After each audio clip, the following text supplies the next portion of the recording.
फातिमा, जो कि एक बहुत ही सुंदर और काबिल लड़की है और रंग रूप में भी कोई कमी नहीं है। फातिमा का बचपन से ही सपना था एक आर्मी ऑफिसर बनने का। वह कड़ी लगन और मेहनत से पढ़ती रही। फिर एक दिन आया जब फातिमा ने शहर के एक मशहूर कॉलेज में अपना एग्जाम देने गई। वह घबराई हुई थी और मन में सोच रही थी कि मुझे कैसे भी करके एग्जाम में पास होना है।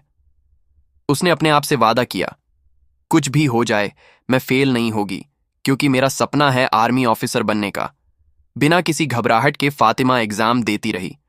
फिर कुछ दिनों के बाद फातिमा एग्जाम में पास हो जाती है और वह यह खुशखबरी अपने अब्बू को देती है। फातिमा के अब्बू के चेहरे पर खुशी के आंसू साफ झलक रहे थे। उन्होंने कहा, बेटी, अब तुम आगे क्या करोगी तभी? और फातिमा मुस्कुराई। उसने कहा, अब्बू, क्या आप भूल गए? मेरा तो बचपन से सिर्फ एक ही सपना है, वह है आर्मी ऑफिसर बनने का, और चाहे जो भी हो मैं एक दिन आर्मी ऑफिसर बैंक ही रहूंगी। फातिमा के मुंह से यह बात सुनकर उसके अब्बू के आंखों में खुशी के आंसू भर गए और उन्होंने अपने बेटी फातिमा के सर पर हाथ रखकर चलाने लगे और कहा कि बेटी, तुम ही हो जिसे हमेशा हर है अपना बेस्ट देना। और ये बातें हो ही रही थीं कि तभी फातिमा के लिए आर्मी कैंप से एक लेटर आता है जिसमें फातिमा के लिए बुलावा था। फातिमा एक पल के लिए भी देरी नहीं की। उसने तुरंत अपने रूम आई और अपना बैग पैक किया। फातिमा ने एक बस पर बैठी और सीधा बॉर्डर आर्मी कैंप के लिए निकल पड़ी। कुछ घंटे के बाद सफर खत्म हुआ और फातिमा वहां पहुंचकर देखती है कि वहां और भी लड़कियां हैं। उसी की तरह जो अपने फैमिली से दूर अपने देश के लिए आती हैं, उन सारी लड़कियों को ट्रेन कर रही थी वहां की एक काबिल और होशियार सोल्जर जिसका नाम था रीता सिंह। फातिमा को देखकर रीता सिंह ने अपने पास बुलाया और कहा कि तुम ही हो वह लड़की जो आज आई है। फातिमा ने कहा, जी मैं। रीता सिंह ने कहा कि ठीक है, आज तुम आराम कर लो, कल सुबह तैयार रहना, कल से तुम्हारी ट्रेनिंग शुरू होगी। यह कहकर गीता सिंह वहां से निकल जाती है और फातिमा भी अपने रूम में आती है जहां दो लड़कियां और भी पहले ऐसी थीं। अगले सुबह फातिमा जल्दी उठती है और नाश्ता करने के बाद तुरंत ट्रेनिंग करने लगती है और वह अपनी कड़ी लगन और मेहनत से ट्रेनिंग करती रही। कुछ महीना के बाद वह बहुत काबिल और होशियार एक सोल्जर बन जाती है जिसके आंखों में एक नई चमक है। आर्मी ऑफिसर बनने के बाद फातिमा को रीता सिंह अपने ऑफिस में बुलाती है। रीता सिंह ने फातिमा से कहा, तुम्हारी ट्रेनिंग पूरी हो चुकी है और तुम एक काफी होशियार और समझदार एक निडर सोल्जर हो। इस समय कोई भी खतरा नहीं है। अगर तुम चाहो तो घर जा सकती हो। कुछ दिनों के लिए यह बातें हो ही रही थीं। तभी ऊपर से एक कॉल आता है। रीता सिंह के लिए कॉल उठाते ही रीता सिंह को पता चलता है कि कुछ आतंकवादी हमारे देश भारत में हमला करने की फिराक में बैठे हुए हैं। बॉर्डर के उसे पर रीता सिंह काफी परेशान हो गई और उसके मन में एक ख्याल आया, क्यों ना हम फातिमा को एक जासूस बनाकर फातिमा को बॉर्डर के उसी पर भेजें, जिससे हमें मालूम पड़ जाएगा कि आतंकवादी किस तरह की प्लानिंग कर रहे हैं। फातिमा को कहा कि तुम्हें एक मिशन दिया जाता है सीमा के उसे पर जाने के लिए, और फातिमा रहती है, ठीक है, मैं जाऊंगी और वहां जो भी चल रहा है मैं आपको जल्दी ही रिपोर्ट दूंगी। यह कहकर फातिमा वहां से निकल आती है। वह एक गोरखा पहनती है ताकि कोई उसकी पहचान ना सके कि वह एक आर्मी ऑफिसर है। गोरखा पहनने के बाद वह आर्मी कैंप से निकल जाती है और रेगिस्तानी इलाके से बढ़ते हुए जा रही थी। कुछ घंटे के बाद उसे बॉर्डर के पास पहुंचती है। उसने सोचा कि बॉर्डर के पास पहुंचकर उसने सीधा बॉर्डर को पार करके पाकिस्तान पहुंच गई। उसने वहां देखा एक नौजवान खूबसूरत लड़का सीधा उसी की तरफ आ रहा था जिसका नाम था अमन। वह एक इंडियन आर्मी से था जो एक मिशन के दौरान पाकिस्तान में फंस गया और वहां से कभी निकल नहीं पाया। अमन ने फातिमा को देखा और तुरंत उसके पास भाग कर गया और कहा कि मैडम, आप यहां क्या कर रही हो? फातिमा अमन को बिना कोई जवाब दिए वहां से निकल गई। फातिमा सीधा जा रही थी। तभी कुछ पाकिस्तानियों ने उसे देखा। और ए लड़की, तुम यहां क्या कर रही हो इस रेगिस्तान में जहां दूर दूर तक कोई भी नहीं दिखता?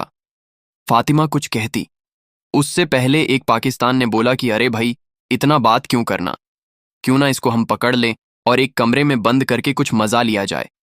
उनमें से एक जो सबसे समझदार था, जिसका नाम अब्दुल था, उसने कहा, हाँ, क्यों ना हम इसको पकड़ लेते हैं और एक कमरे में बंद करके कुछ दिन अपने पास ही रखते हैं। अब्दुल ने उसका हाथ पकड़ा और सीधा घसीटते हुए एक कमरे में बंद कर दिया।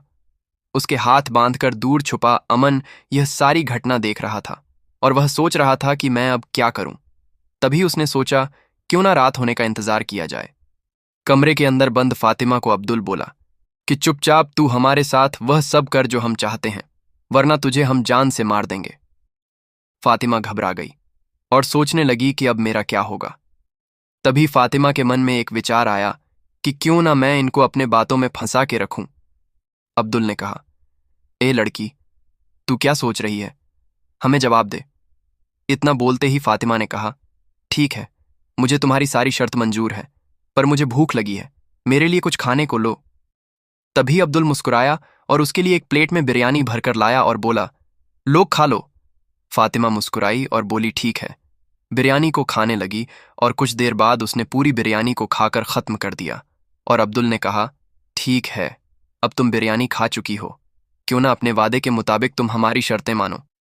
फातिमा ने कहा, ठीक है, पर मैं यहां यह सब कुछ नहीं कर सकती हूं। मुझे ऐसी जगह ले चलो जहां मैदान हो और खुला हो।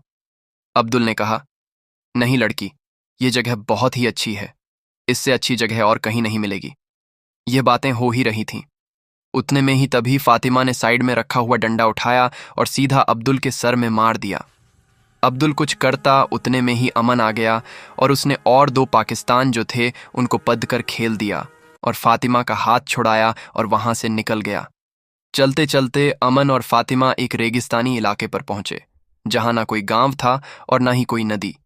तभी अमन फातिमा से बोल, मैडम, तुम्हारा नाम क्या है और तुम यहां क्या कर रही हो? ये लोग कौन थे जो तुम्हारे पीछे पड़े हुए हैं?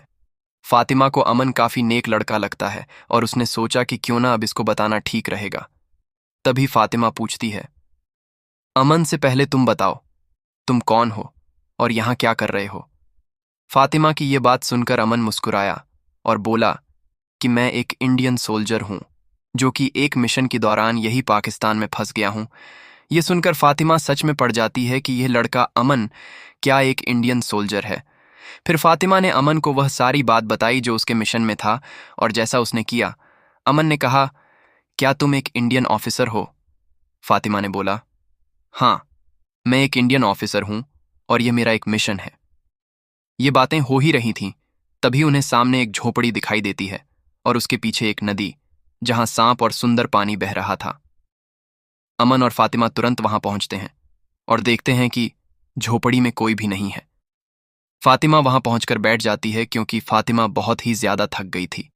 तभी अमन बोलता है कि क्या हुआ, तुम बैठ क्यों गई? फातिमा बोलती है, कुछ नहीं, बस यूं ही बैठ गई। अमन कहता है, ठीक है, तुम यहीं बैठो, मैं कुछ खाने और पीने के लिए यह लेकर आता हूं। यह कहकर अमन वहां से निकल गया। फातिमा अमन के बारे में सोच रही थी कि यह लड़का कितना अच्छा है। दरअसल बात ऐसी है कि फातिमा को अमन से अब प्यार होने लगा। तभी अमन नदी पर पहुंचता है और एक घड़े में पानी भर लेता है और वह सोचता है कि पानी का बंदोबस्त हो गया है, अब खाने के लिए क्या करें। तभी वह सोचा, क्यों ना इसी नदी से कुछ मछलियां पकड़ लिया जाएं। उसने नदी के किनारे घुसकर हाथों से मछली पकड़ने लगा और तभी एक बड़ी मछली, जिसका वजन लगभग 1 किलो था, अमन के हाथ में आई और अमन ने उसको पकड़कर नदी के बाहर फेंक दिया। अमन ने सोचा, एक मछली तो मिल गई, किसी तरह से एक और मिल जाए तो बात बन जाएगी। अमन कुछ देर मछली पकड़ रहा था, तभी एक मछली और अमन ने पकड़ ली। इसका वजन लगभग 1 किलो ही था। अमन मछली और पानी लेकर सीधा फातिमा की तरफ निकल पड़ा। झोपड़ी के लिए अमन जा ही रहा था कि उसने सोचा, क्यों ना आग जलाने के लिए 2 पत्थर ले लिया जाए। अमन 2 पत्थर उठाया और सीधा फातिमा के पास आ गया। फातिमा अमन को देखकर बहुत खुश हुई और वह मुस्कुराने लगे। अमन के भी मन में फातिमा के लिए फीलिंग्स होने लगी और उसने कहा, तुम्हें प्यास लगी होगी, मैं पानी लेकर आया हूं और खाने के लिए मछलियां।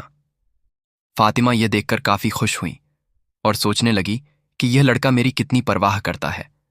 दरअसल अमन को भी अब फातिमा अच्छी लगने लगी थी। फिर वह दोनों आग जलाकर मछली बोलते हैं और कुछ देर बुझाने के बाद मछली खाते हुए एक दूसरों के बारे में और बातें कर रहे थे। फातिमा उसे अपने बचपन के दिनों के बारे में बताती है और अमन भी उसे अपने फैमिली के बारे में। फिर कुछ ही घंटे में सुबह हो जाती है और वह दोनों बॉर्डर की तरफ निकल पड़ते हैं। जहां फातिमा गिरती है तो अमन उसे उठना है और अमन और फातिमा चलते चलते बॉर्डर के करीब ही आ रहे थे। तभी फातिमा अमन से बोलता है कि अमन, तुम्हारी शादी हुई कि नहीं? अमन मुस्कुराकर जवाब देता है, फिलहाल अभी तो नहीं हुई है, क्योंकि अभी तक मुझे कोई लड़की ही नहीं मिली जो मुझे समझ। ये बात सुनकर फातिमा काफी खुश हुई और उसने अमन से कहा कि तुम्हें मैं कैसी लगती हूं, बोलो अमन।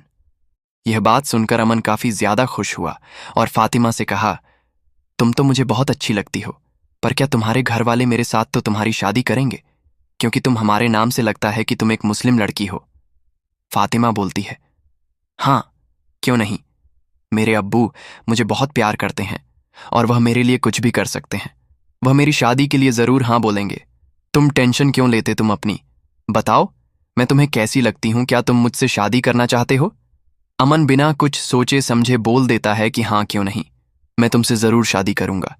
तभी फातिमा अमन के गले लगा के अमन को किस करती है और कहती है, आज से हम दोनों एक दूसरे के लिए हमेशा खड़े रहेंगे और हर हालत में एक दूसरे का साथ देंगे।